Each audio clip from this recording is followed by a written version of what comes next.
Sir আমি মনে করেন কোনো কিছু খারাপ কাজ করি না স্যার, খালি কাজে একটু খাই, এদিন খাই না আজকের দিনটা খাইতেছে। জি জি, মনে করেন সারা রাত দোকানে থাকতে হয় এই জন্য স্যার। যতটুকু আছে সুন্দর মতো বের করে দেন, কিছু হবে না। না দেখেন আমি যদি থাকতো আমি পুরাটা খুলে দেখা দেবো, সমস্যা নেই। হ্যাঁ দেখি দেখি দেখি, হ্যাঁ যতটুকু আছে বের করে। না না ডেলি নিয়ে যায় না স্যার, এই আজকে দিনটা। জি জি, হ্যাঁ খাওয়ার জন্য। কোথা থেকে নিয়ে আসেন? হ্যাঁ আমি এখানে একজন দিছে বলতে কোন জায়গা থেকে, কোথা থেকে? এই তেজকুনি বাজারে, তেজকুনি পাড়া থেকে, ওখান থেকে আপনি কন্টিনিউ নিয়ে মাঝে মধ্যে নিয়ে যান। দর্শক, প্রথমেই আপনারা দেখেছেন একটি আশ্চর্যজনক ঘটনা। এক হোটেল কর্মচারী উনি সেনাবাহিনীর হাতে আটক হয়েছেন। ওনাকে প্রশ্ন করছে, তোমার কাছে আর কি আছে? উনি সোজা একেবারে একটি বাক্য বলছেন যে আমি একটু একটু গাঁজা খাই, খারাপ কিছু কাজ করি না, কারণ রাত জায়গায় কাজ করতে হয়, সেজন্যই আমাকে এগুলো খেতে হয়। এমন প্রশ্নে সেনাবাহিনী কি বললেন তাকে, তা দেখতে আপনাদেরকে অবশ্যই পুরো ভিডিওটি দেখে যেতে হবে। তবে বর্তমানে সেই ছেলেটি যে কথা বলেছে, কথাটি ভাইরাল হয়ে গেছে যে আমি খারাপ কিছু করি না, একটু একটু খাই। এই প্রশ্নটা কেন এই সহজ সরল ছেলেটি বলেছিলেন, উনি সত্য কথাটাই বলে ফেলেছেন। স্যার আমি মনে করেন কোনো কিছু খারাপ কাজ করি না স্যার, খালি কাজে একটু খাই, এদিন খাই না আজকের দিনটা খাইতেছে। জি জি, মনে করেন সারা রাত দোকানে থাকতে হয় এই জন্য স্যার। যতটুকু আছে সুন্দর মতো বের করে দেন, কিছু হবে না। না দেখেন আমি যদি থাকতো আমি পুরাটা খুলে দেখা দেবো, সমস্যা নেই।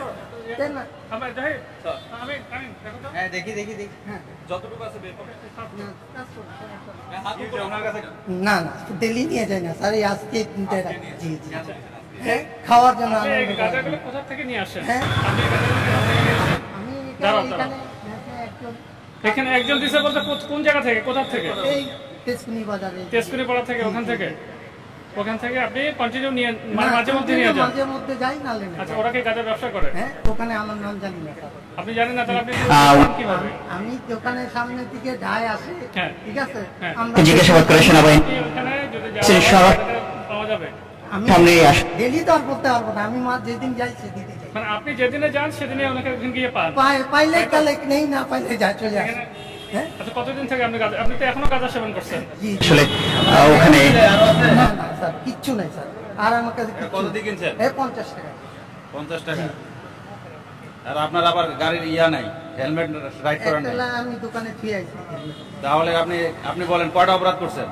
এক মাদক নিয়ে আপনি মুভ করছেন, আবার আপনার মাথায় হেলমেট নাই। ঠিক আছে স্যার, আমি ভয় খেয়ে গেছি স্যার, এই জন্য আমি যেহেতু কর্ম করে রাখাই স্যার, আমি কোনো কিছু। আপনার নামে যদি পুলিশ মামলা দেয় তাহলে কি এটা কি কারো অপরাধ না আপনার ইয়া বলেন? আমার পরিবার আছে স্যার, আমি কেমনে কি করবো স্যার? আমি কিছু খাইছিলাম স্যার আমি।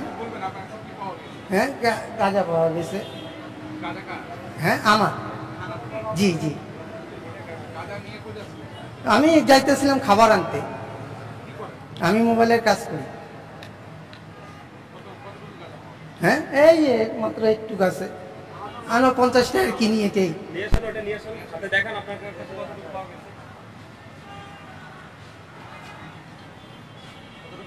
জি জি, না স্যার প্রতিদিন খাই না আজকের দিনটা খাইতেছে। জি জি, মনে করেন সারা রাত দোকানে থাকতে হয় এই জন্য স্যার। হ্যাঁ খাই, আমরা খাই না কেন, খাই মাঝে মধ্যে, খাই নি বন্ধু বান্ধব সবাই। এই জি জি ডেলি। হ্যাঁ মানে রাত থাকতেছি এই জন্য। হ্যাঁ না না ঈদে আনন্দ করবো, আজকে রাত্রে ঈদ এতটুকু স্যার, অল্পটুকু। না না আর কোনো নাই, আর কিছু নাই না স্যার। আমি মনে করেন কোনো কিছু খারাপ কাজ করি না স্যার, খালি কাজে একটু খাই, একটু কাছে স্যার। আমি বিশ্বাস করেন। হ্যাঁ যতটুকু আছে সুন্দর মতো বের করে দেন, কিছু হবে না। না দেখেন আমি যদি থাকতো আমি পুরাটা খুলে দেখা দেবো, সমস্যা নেই। হ্যাঁ দেখি দেখি দেখি, হ্যাঁ যতটুকু আছে বের করে। আপনার কাছে কিছু পাওয়া গেছে নাকি? দর্শক, আমরা আপনাদেরকে দেখানোর চেষ্টা করছি সেনাবাহিনীর বিশেষ তল্লাশিতে একজনের কাছে গাঁজা পাওয়া গেছে এবং তাকে তল্লাশি করা হচ্ছে তার কাছে আরো কোনো গাঁজা রয়েছে কিনা। সেনাবাহিনীর থেকে আমাদেরকে যেটি জানানো হয়েছে তার কাছে গাঁজা ছিল এবং তিনি গাঁজাটিকে বাইকের মাধ্যমে লুকিয়ে রাখার চেষ্টা করছিলেন, তবে সেনাবাহিনী সেটি ধরে ফেলে এবং এক বাইকে তারা দুজন যাচ্ছিল, আমরা যতটুকু সেনাবাহিনীর কাছ থেকে জানতে পেরেছি, এবং তাদেরকে কিন্তু আরো ভালোভাবে তল্লাশি করা হচ্ছে ইতিমধ্যেই। এবং তার সঙ্গেও, যার কাছে গাঁজা পাওয়া গেছে তার সঙ্গেও আমরা কথা বলছিলাম এবং সেই চিত্র আমরা আপনাদেরকে দেখানোর চেষ্টা করেছি। দর্শক, আমরা দেখছি তাদেরকে কিন্তু ব্যাপকভাবেই তল্লাশি চালানো হচ্ছে এবং এখানে সেনাবাহিনীর সদস্যরা এখানে রয়েছেন এবং মানিব্যাগ থেকে শুরু করে সবকিছুই কিন্তু তল্লাশি করা হচ্ছে যে আরো কোনো গাঁজা রয়েছে কিনা। দোকান থেকে গাড়ির সিটটা খুলে হোটেল কর্মচারী এই সত্য কথাটি বলাই তার জীবনে কি কাল হয়ে দাঁড়াবে, নাকি তাকে সেনাবাহিনী মুক্তি দিয়ে দেবে, এমন প্রশ্ন সাধারণ জনগণের। কি চান আপনারা, এই ছেলেটির মুক্তি নাকি তাকে শাস্তি পাওয়া দেখতে? এই প্রশ্নটা আমাদের আপনাদের কাছে।